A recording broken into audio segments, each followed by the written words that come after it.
Hey guys, today I'm going to tell you how to transfer data from old phone to new phone. If you are using any phone and you want to transfer data, so let's see how can you do this. First of all, you just have to look for Easy Share in your phone. If you won't get it, you can easily install it from Play Store. Open Play Store, go for search, and here just search for Easy Share. Search for it. Then you must have to install the app. After installation, just open it,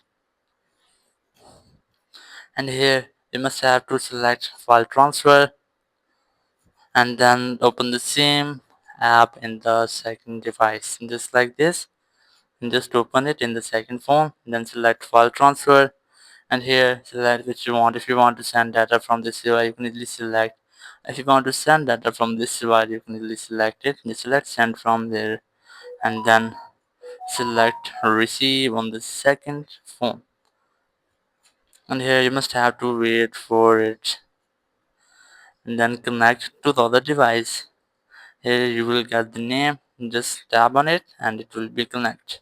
And after that you must have to select apps, videos, images, music, files, contacts, and much more. You can easily select from here.